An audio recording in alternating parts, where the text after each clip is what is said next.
If I told you my story, you would hear victory over the enemy.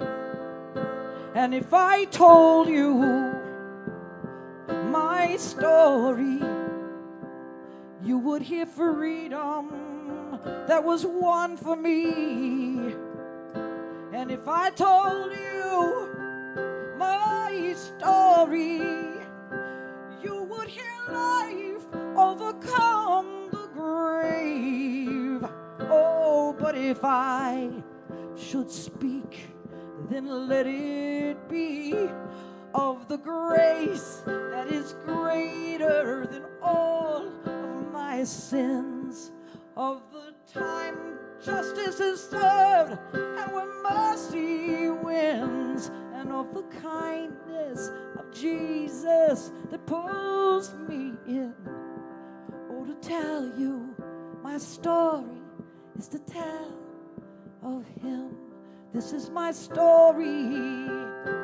This is my song, praising my Savior all the day long.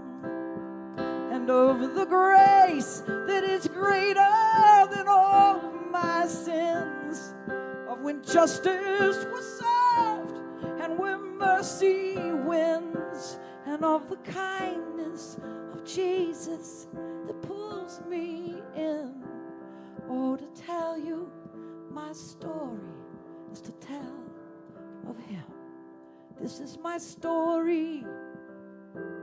This is my song, praising my Savior all the day long.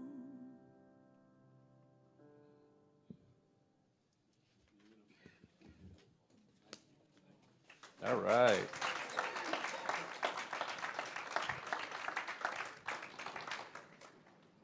Good morning, good morning, good morning.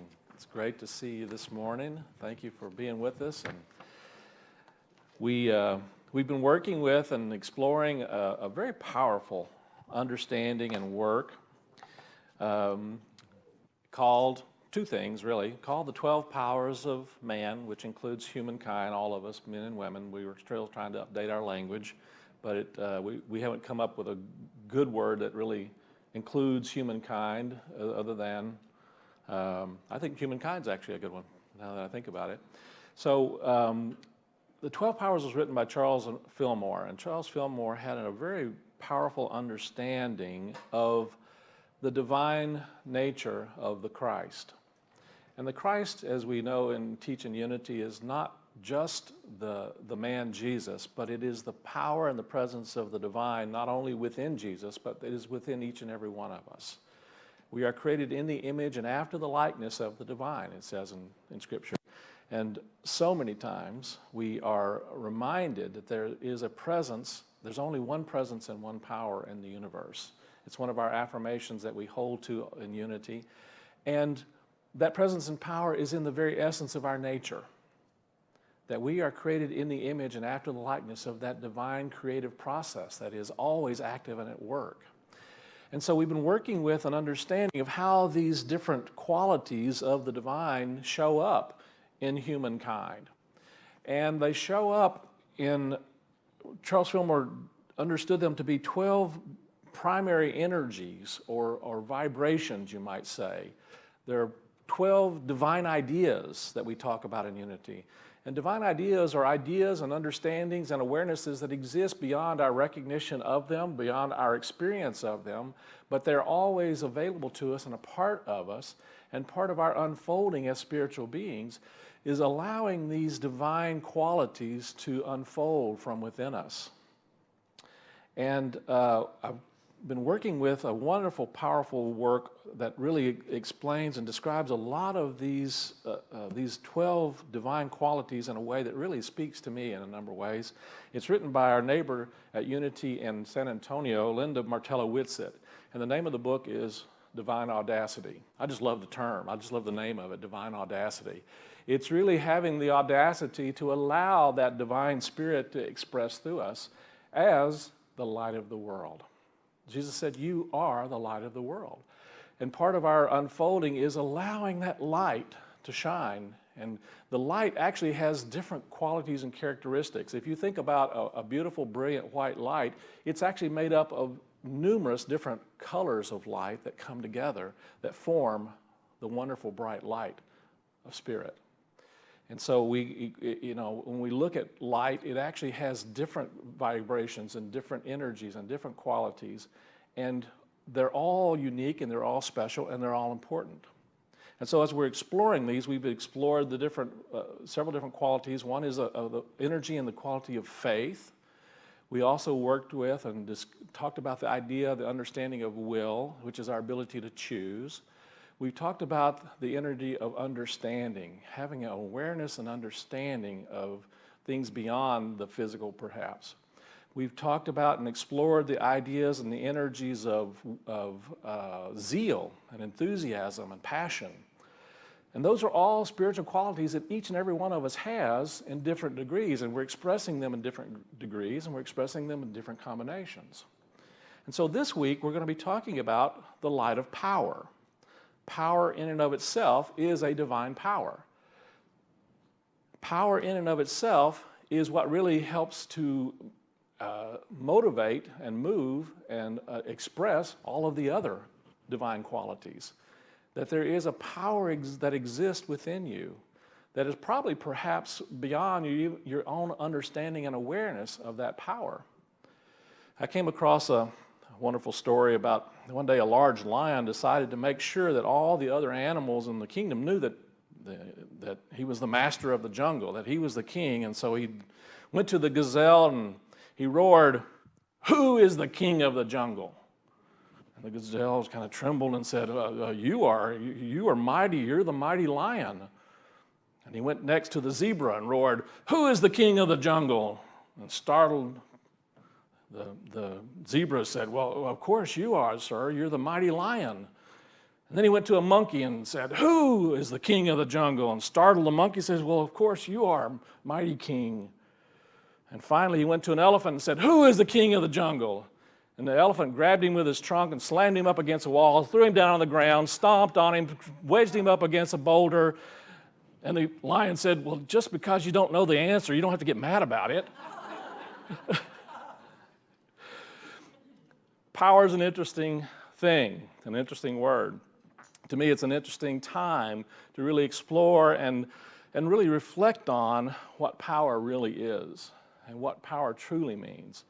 And we're actually in a time right now of our election. And it seems to me like it's an opportunity for us to really look at and think about and reflect on and meditate on what this idea of power really is. Power is, in this election time, it seems like that's really the interest and the focus. The whole focus is about power. It seems like it's an energy about trying to have control. And we'll talk a little bit more about the understanding and the difference between true power and control. In Genesis chapter 1, verse 26, then God said, "Let us make humankind in our image, according to our likeness, and let them have dominion over the fish of the sea, and over the birds of the air, and over the cattle, and over all the wild animals of the earth, and over every creeping thing that creeps upon the earth." Linda Martilla-Witz, it says that when she was younger, her father was an electrician, and one of the things that he did to actually help teach them about their own power was he would set up these amazing little things that they would be able to go and flip switches and turn on lights in different places, or he set up where they could blow on one of the lights on the Christmas tree and it would actually turn the lights on and off. And even was able to, even before they had the clapper, you guys know the clapper, that he had set up things where they could clap their hands and it would turn lights on and off. Apparently, pretty smart fella. But one of the things that she says is that it really taught her that they had power within themselves, that they could actually change things. And really, ultimately, that is really the definition of power. The definition of power is really the ability to affect change. Think about this for a moment and reflect on this understanding. True power is simply the ability to affect change. We're being called upon, I believe, to be in our power, to affect change, to affect, I would say, even transformation. But we have a tendency sometimes to look at change from the outside in. And part of our true learning is to recognize that the essence of power doesn't exist out here. It comes from within here.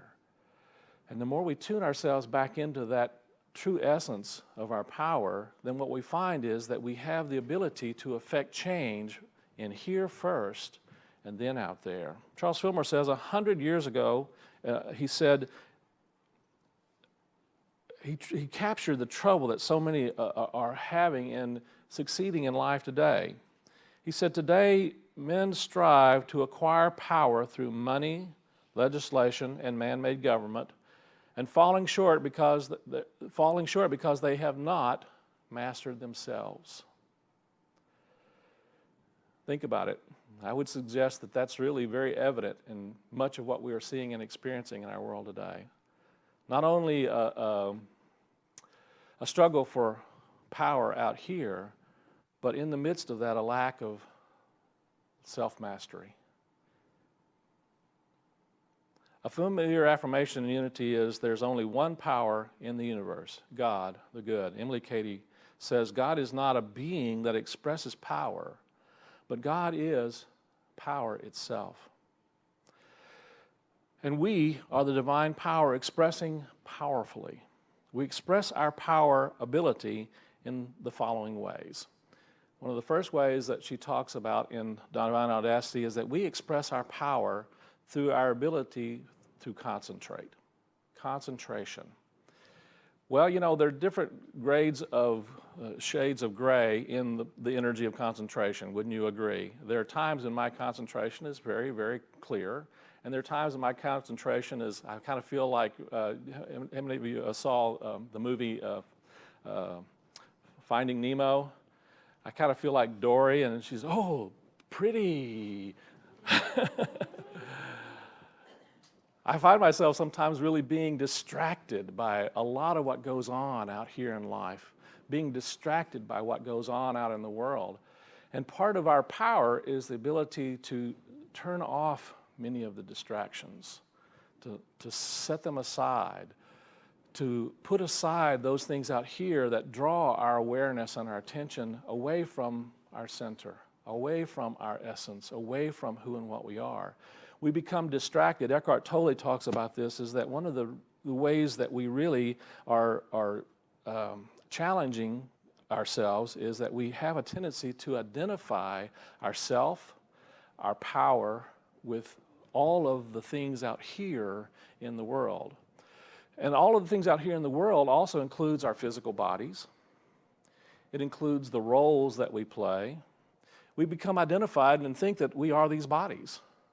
And the moment that we think that we are these bodies, we've automatically disempowered ourselves, because that's not the wholeness of who and what we are. It's not our true being. It's not our fullness. It's not our complete nature.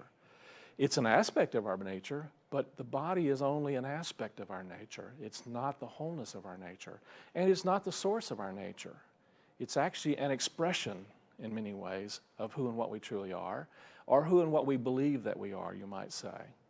And so part of our power is to pull back our identification of ourselves as a body. You and I are spiritual beings having a human experience. We're spiritual beings in a body, and the body is an expression of that spirit, of that soul, of the consciousness that we are holding about ourselves, about what a body is and what it's for, and also what we're experiencing and believing about the world. And so when we identify with things out here in the world, we identify with roles that we have in our lives. And we think that we are ministers, or we think that we are teachers, or we think that we are accountants, or we think that we are mothers, or we think that we are fathers. And those are valuable roles that we play, but that's not who we are.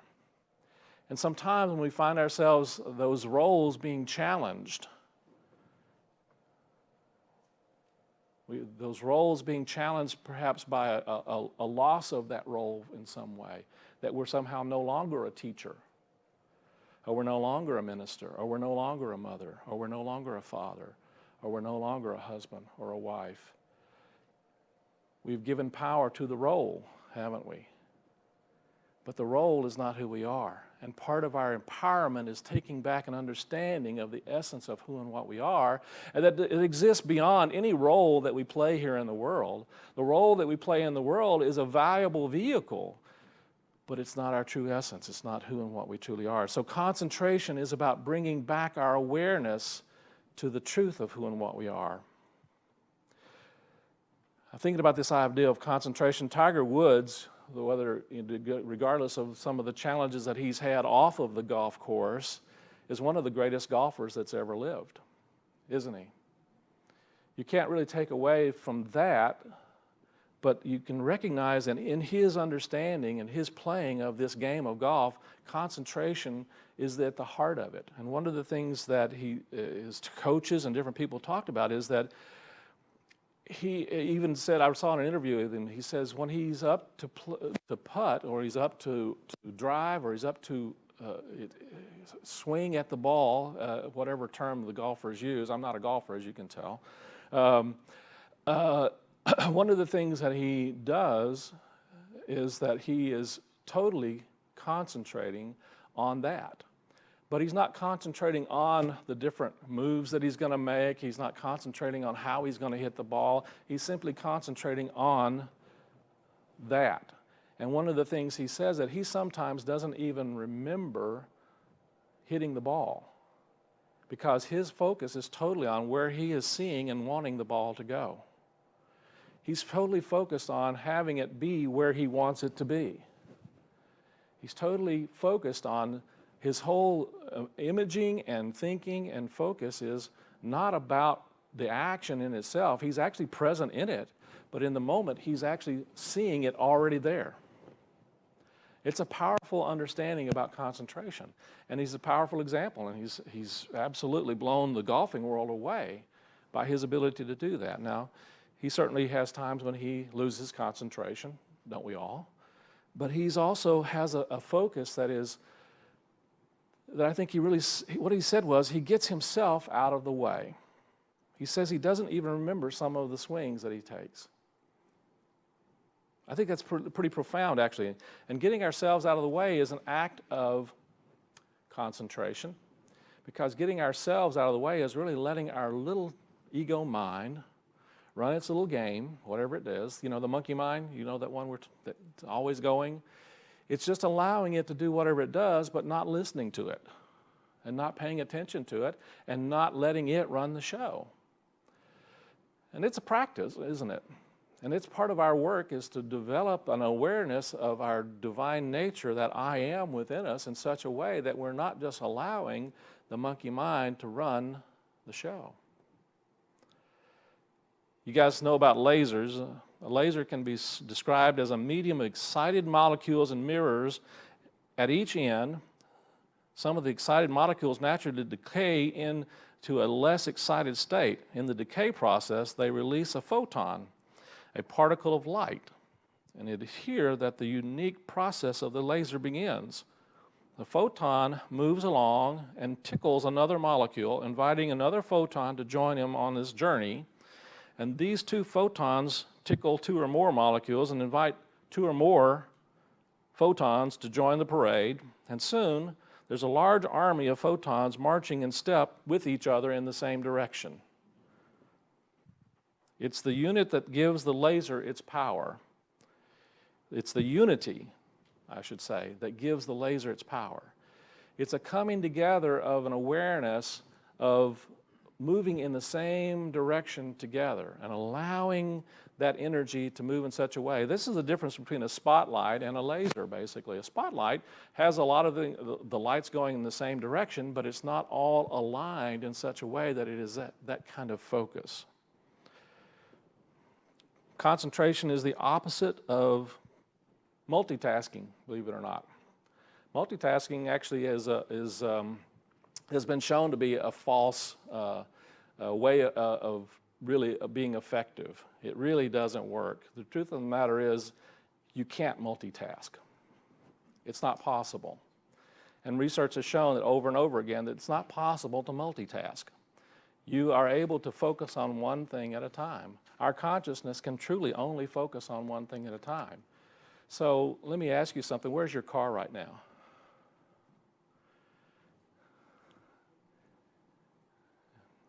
Yeah. So where's your attention focused? Yeah. Well, come back here for a minute, will you? So the truth of the matter is, the moment I said that, whether you realize it or not, your focus was on your car.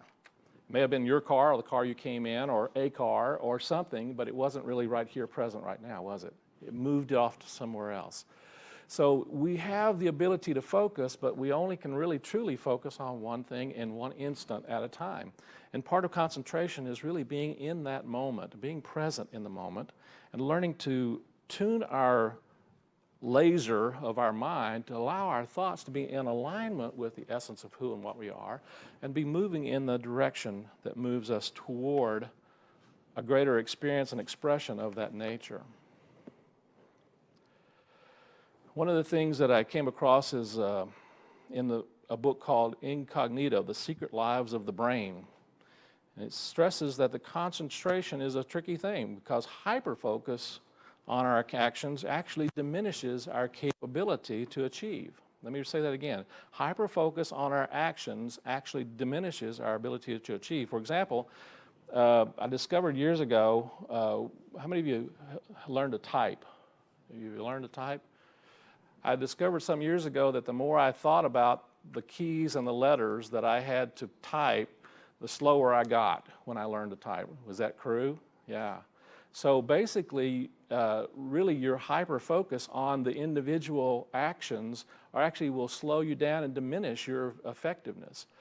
And sometimes we have a tendency to do that, but there's a level of experience that comes as we begin to practice some of these things, that we begin to experience them to become more automatic in our experiences in our lives. And Linda says that gives us an example of this also I like. She said that the San Antonio Spurs player Tim Duncan improved his shooting from the foul line significantly. His previous record of shooting fouls was basically pitiful, as she said, in comparison to his true shooting abilities. And one of the things that would happen is that he would watch and squirm as he would position himself at the line, take several breaths, he'd take some phantom shots, and then he would stiffly raise his arms and then let go and often miss.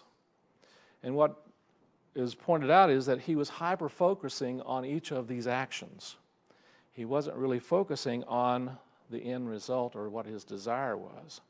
And if you hyper-focus on the actions, you actually diminish your ability to be effective. So for successful shooting, it would require simply letting go of that focus and allowing his conditioning to take over and just allow himself to do it naturally in such a way that it really, and as he did that, he began to really improve significantly his shooting ability. Well, Paul says, finally, brother and sisters, whatever is true, whatever is honorable, whatever is just, whatever is pure, whatever is lovely, whatever is commendable, if there is any excellent, if there is anything worthy of praise, think on these things. Think on these things. And so our power of concentration really is about the direction that we're going to point our attention. And our power, true power, is using that attention to focus on those things that are honorable, just, worthy, worthwhile. In other words, what I like to call the anabolic energies. You hear me talk a lot about catabolic and anabolic energies. Catabolic energies are, of course, those energies that are life depleting. They actually deplete the life energy from our physical being, but from our soul, from our consciousness. And so a huge piece of our unfolding and development is really training our mind to shift out of the energy that is catabolic and shift it into those things that are uplifting, that are moving us into an awareness of our possibilities, that are moving us beyond our thoughts of limitation and beliefs about that. There were three ministers walking, they were talking about prayer in general, and the appropriate, effective position for for the best way to pray, of course. And as they were talking, there was a telephone repairman who was working on the phone system in the background of the little room they were in. They were talking, and one minister shared that he felt like the key was in the hands, that how you hold your hands was, pointing them upward and in a prayerful position was the most effective way of praying. And another minister said, he suggested that real prayer was conducted on your knees. You had to get down on your knees in order to be able to pray effectively, right? Yeah. And then the third one suggested, no, you need to be face down on the ground, on the floor, your face, prostrate, and that is absolutely the most effective way of praying. And by this time, the phone repairman couldn't stay out of the conversation. He says, well, I'll be honest with you, I found that the most powerful prayer I ever made was while I was dangling upside down by my heels from a power pole suspended 40 feet above the ground. I suspect that was a very concentrated prayer at that point, wouldn't you agree? So part of our work is to truly learn to practice the energy of self-mastery also. Concentration is also an element of self-mastery.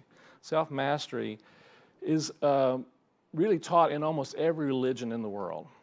Every culture, every religion talks about this understanding of self-mastery. In Judaism, in the Mishnah, it says, "Who is strong? He who controls his passions."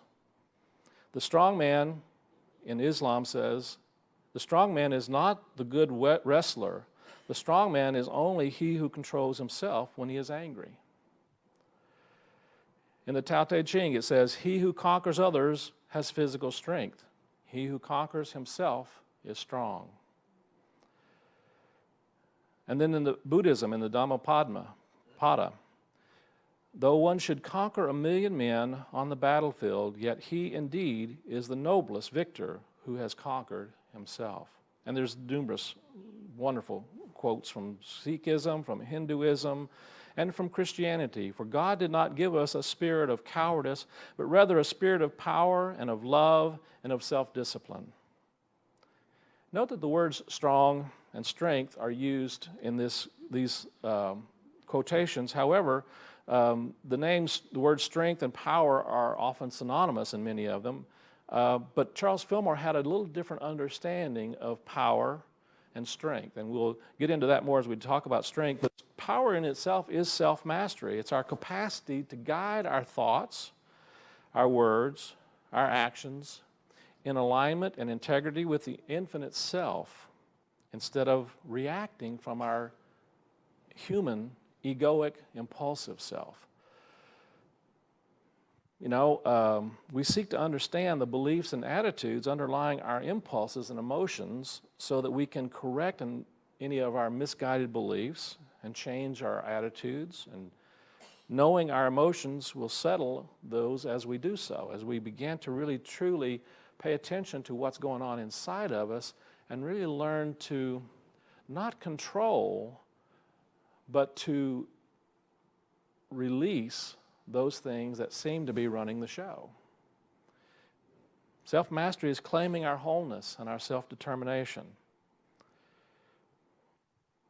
It's really learning to not necessarily buy into the illusion of force or control. Force and control are illusions. Do you realize that? There is absolutely, you have no control over the world. You have no control over other people. The truth of the matter is you have no control over yourself, but you do have power.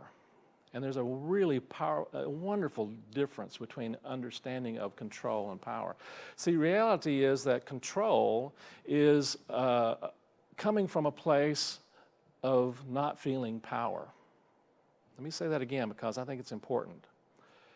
Whenever I feel, let me put it in the personal, whenever I feel like I have to control something or someone or some experience, that very feeling is a belief that I don't have power. It is an unconscious programming that says I don't have the power here, and so therefore I have to somehow try to exert control. Anybody resemble this? Anybody know what I'm talking about? Of course, we all have this. Don't get me wrong. We all have this innate, this reactive kind of response to try and gain power.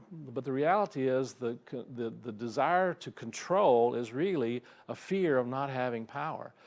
And the beautiful thing is that when we're in alignment with the truth of our nature, when we're in alignment with our true spiritual being, when we're aligned with the I am doesn't have a need to control.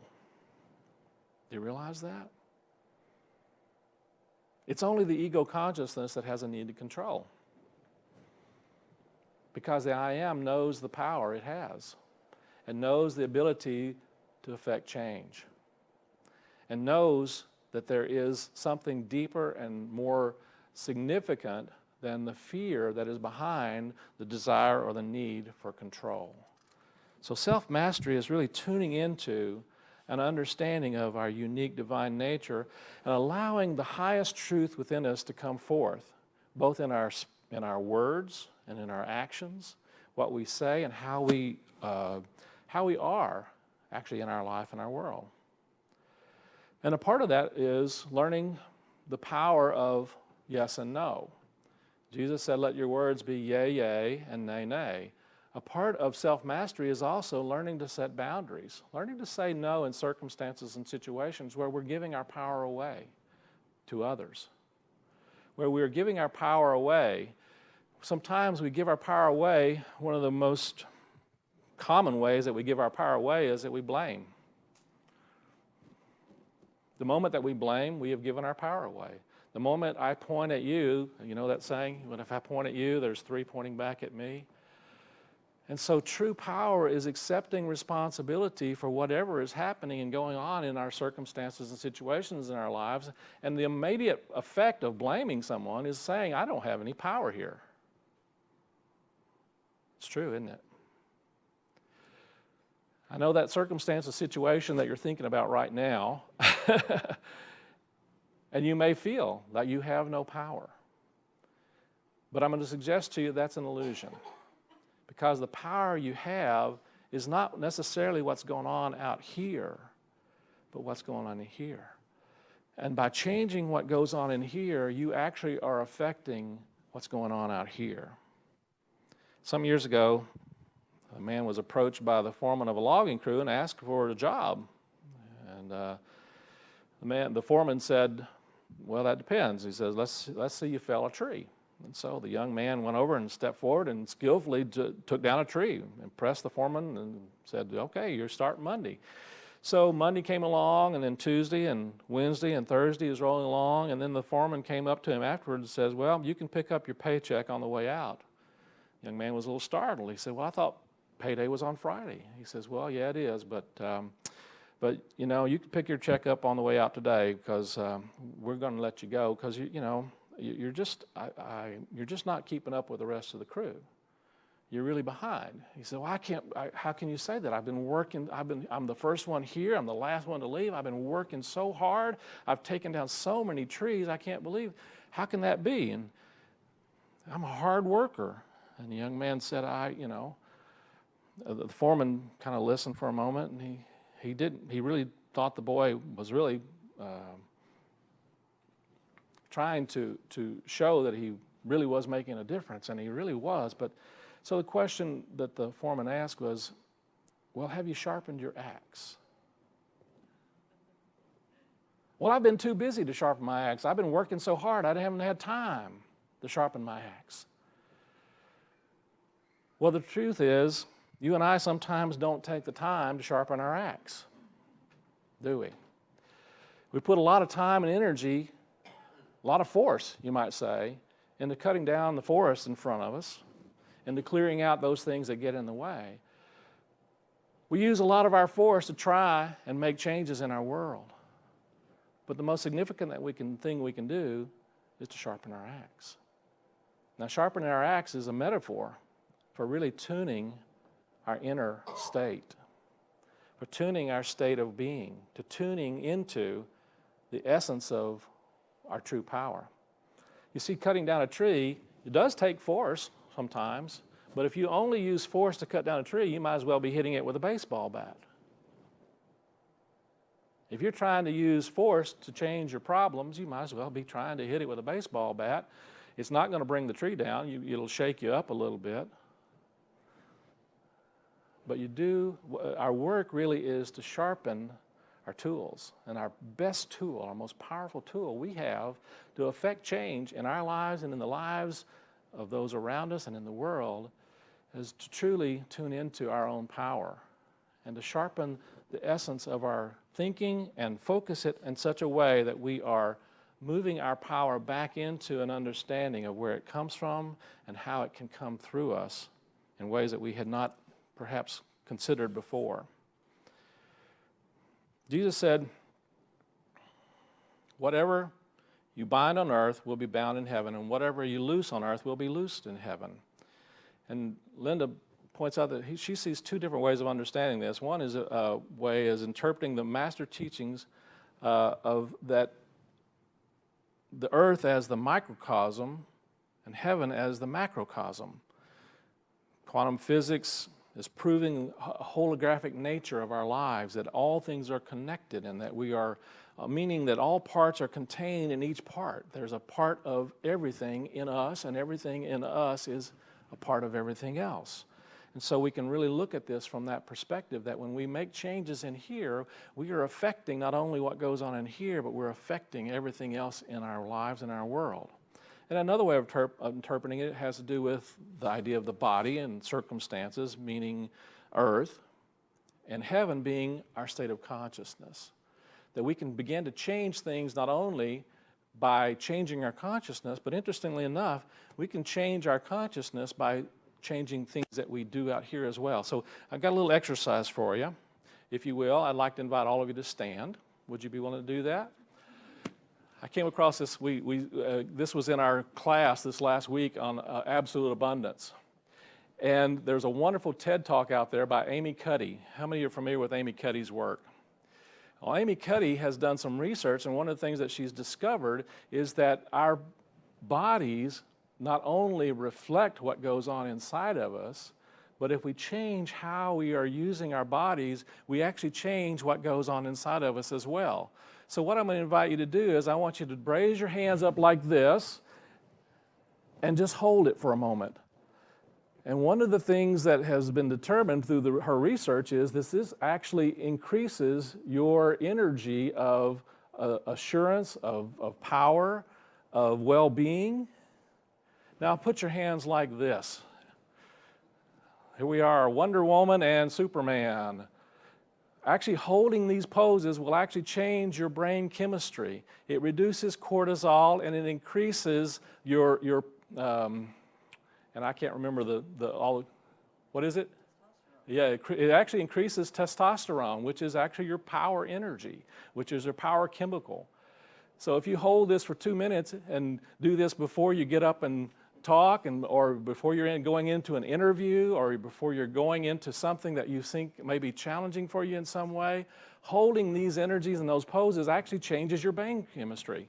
And so it works both ways, that we can change what's going on out here by changing what goes on in here, but we can also, using our bodies, can change what goes on in here as well. Isn't that fascinating?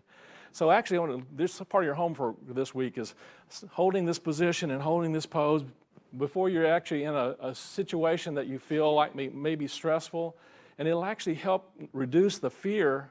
It actually reduces the fear hormones, and it actually increases the strength hormones. So have a seat if you would. Isn't that cool? So one of the things I want to say is we're going to talk about authority also, and I want to say a little bit more though about self-mastery. In the second of the 10 commandments, Charleston Heston brought down from Mount Sinai. Oh, that was Moses, right? Just want to see if you're awake. You shall not make for you an idol or graven image. Making idols and graven images. So one of the ways that we make idols and graven images is we hold on to ideas and belief systems that are not based in the truth of who and what we are.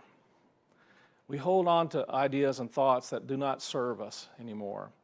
When I was growing up, my mom had a saying, and the saying was, if wishes were horses, beggars would ride.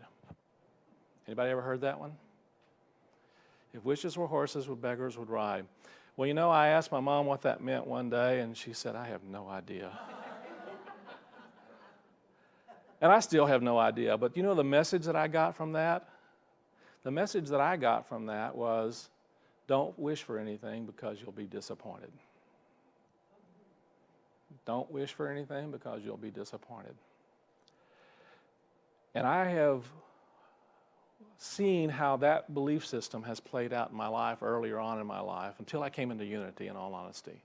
I've seen many ways how that belief system has played out in my consciousness and different experiences of not truly listening to my heart's desire, not truly listening to the dreams that I have for my life because of the fear of being disappointed. And what I was actually doing was making an idol of that belief system. I was giving power to that belief system. And it wasn't until I got into Unity and learned that I could change those thinkings. And to be of truth, I'm still in process. But I can tell you that we sometimes listen to these ideas and beliefs and we create idols out of them. We sometimes hear these words and think that they are true because we've heard them so much, or we've heard them in our head so much. And so we create idols. And these idols are really what are running our show, our life. Eric Butterworth said, we also hold fixed false attitudes, graven images about ourselves, such as I am weak, not as smart, worthless, unlovable, incapable. To be created in the image of God means that in the beginning, in principle, you were formed as an idea in infinite mind. You can never be less than God idea in expression. You do not need a new self-image. What you need is to let go of the graven image of yourself that you have carved into the fabric of your subconscious mind, and to know and release your own divine image. Love that. Love that. So there's so much more understanding that we can get when we really reflect on the idea of power. So it's important for us to really pay attention to the words that we use, the thoughts that we hold, the ways we express, and how we choose to respond to circumstances and situations in life. I think I'm going to leave it at that for this week. I think we got plenty to work with, don't you? Let's move into our meditation time. Let's take a nice deep breath now and breathe into the heart space, allowing the body temple to relax, to be at peace. And through our breath, we sense the power of this present moment. And I breathe intentionally and fully, a whole body breath, and energize the entire body. And let's just breathe this way for a moment.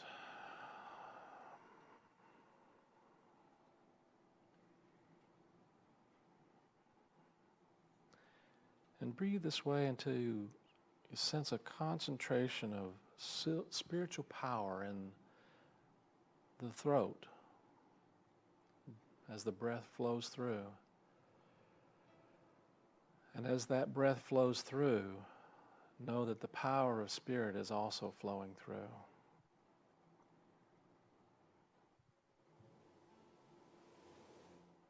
The root of the tongue or the throat chakra is the seat of spiritual power. We bathe in this area with a beautiful, colorful, bright purple, healing stream of light.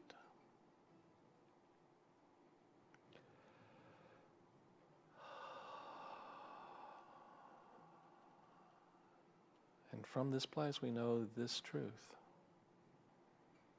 I am the power of concentration, self-mastery, and spiritual authority. My source of power is divine power. And my divine nature,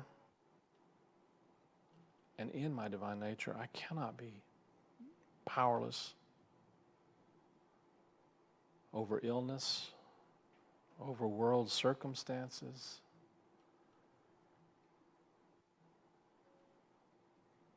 And I am not in the world to cower in the presence of power. I speak the highest truth that I'm aware of. I release any hesitancy to shine the full light of spiritual awareness in the world. And through that spirit within, all power is mine in heaven and earth. And in the spiritual as well as material aspects of life, I radiate divine power. I concentrate on shining the light of love and life and wisdom and all spiritual powers into my life and into the world. I am master of my thoughts and words and actions.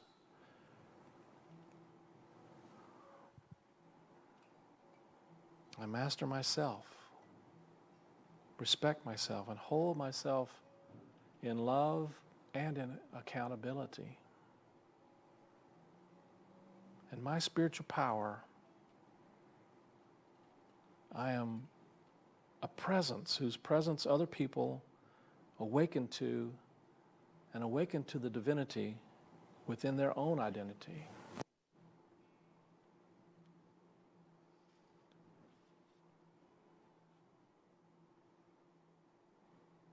I am mindful today of how I use my words, and I speak the highest and the truth and the light, and know that that spirit shines through me.